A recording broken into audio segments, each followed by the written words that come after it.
Hari itu, seperti pagi-pagi sebelumnya, Arka terbangun lebih awal. Ia membuka matanya dengan perlahan, merasakan udara pagi yang dingin menyentuh kulitnya. Di luar rumahnya yang kecil, ayam jantan berkokok, menandakan pagi telah tiba. Namun, bagi Arka, dunia terasa berbeda. Hanya ada sunyi yang mendalam di rumah itu.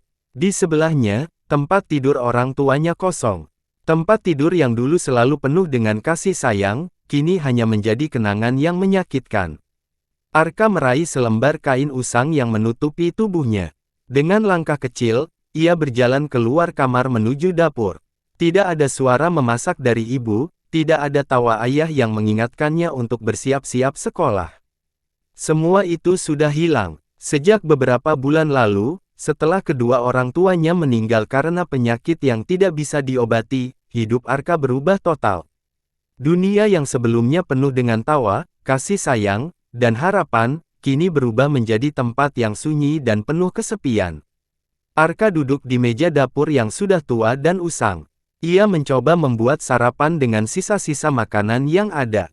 Pagi itu, ia hanya bisa membuat nasi dengan sayur yang sudah hampir busuk. Tidak ada yang memperhatikannya lagi.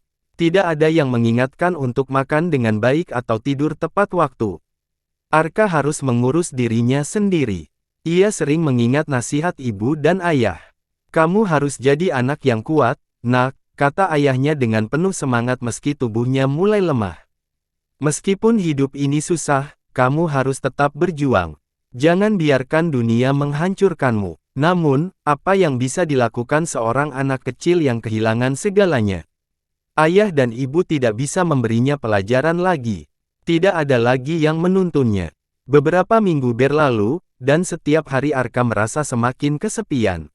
Kadang-kadang, ia mendengar suara langkah kaki dari luar, suara orang-orang yang sibuk di desa, namun ia merasa terasing. Semua orang di desanya sudah tahu bahwa Arka kini hanya hidup seorang diri, tetapi tidak ada yang datang untuk membantunya. Mereka tidak tahu apa yang harus dilakukan. Mereka hanya melihatnya dengan penuh rasa kasihan. Arka mulai menyadari, meskipun banyak orang yang berkata bahwa mereka peduli, kenyataannya, tidak ada yang benar-benar peduli padanya. Mereka semua punya kehidupan mereka sendiri. Tidak ada yang mau repot-repot datang untuk menanyakan kabarnya. Hanya beberapa orang yang kadang memberi makan atau sedikit bantuan, namun itu tidak pernah cukup untuk mengisi kekosongan hatinya. Setiap kali Arka berjalan melewati rumah tetangga, ia melihat anak-anak lain yang bermain dengan ayah dan ibu mereka. Mereka tertawa, berbagi cerita, dan saling mengasihi. Arka hanya bisa menatap mereka dengan kosong. Ia ingin sekali ikut bermain, merasa seperti mereka, tapi ia tidak punya siapa-siapa lagi. Suatu hari, saat Arka sedang duduk di depan rumah, menangis tanpa suara, seorang wanita tua datang menghampirinya. Wanita itu adalah tetangga yang sudah tua, namanya Bu Sumi. Ia sering melihat Arka dari jauh, tapi hari itu, ia akhirnya datang mendekat. "Arka, nak, mengapa kamu duduk sendirian di sini?" tanya Bu Sumi dengan suara lembut. Arka menghapus air mata dari wajahnya dan berusaha tersenyum, meskipun hatinya terasa sangat hancur. "Aku hanya merasa kesepian, Bu. Ibu dan ayah sudah tidak ada." Wanita tua itu duduk di samping Arka, memandangnya dengan penuh kasih sayang.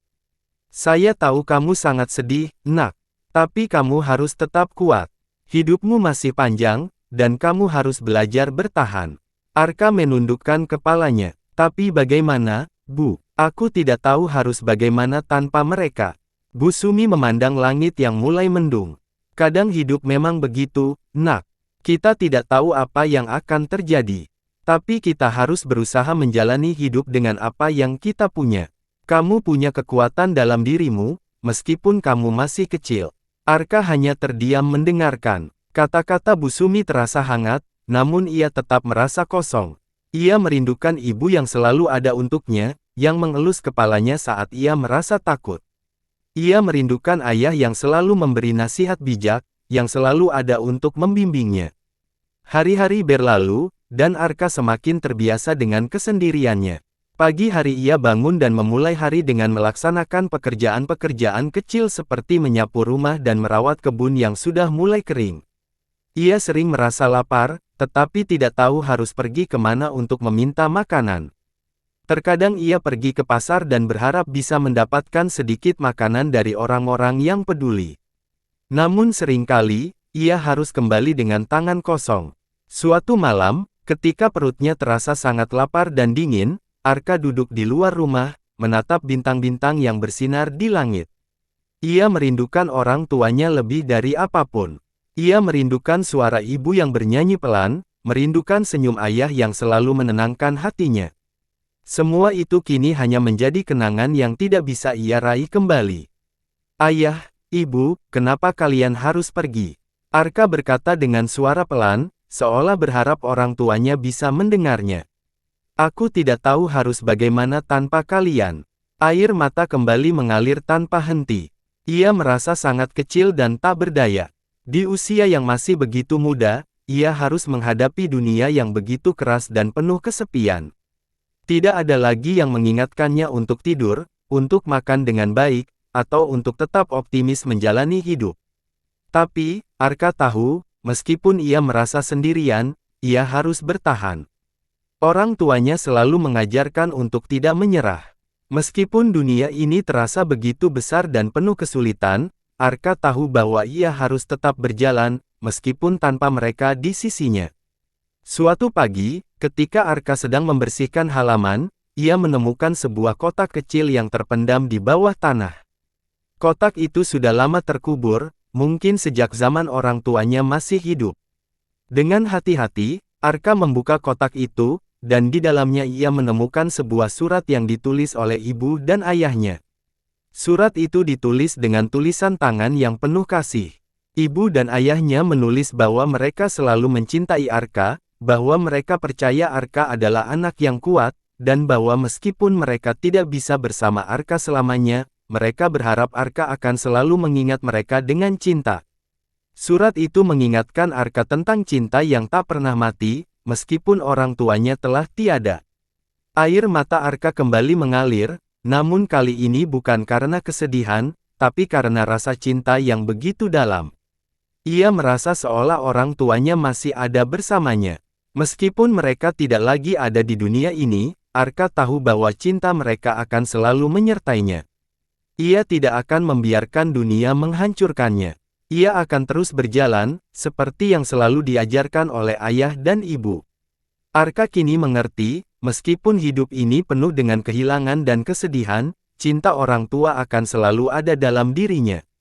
Dan cinta itu, meskipun tidak tampak, akan memberi kekuatan untuk bertahan, menghadapi segala rintangan hidup. Cerita ini berfokus pada kesendirian Arka, perjuangannya dalam menghadapinya, dan bagaimana ia mencoba untuk tetap kuat meski tanpa orang tuanya.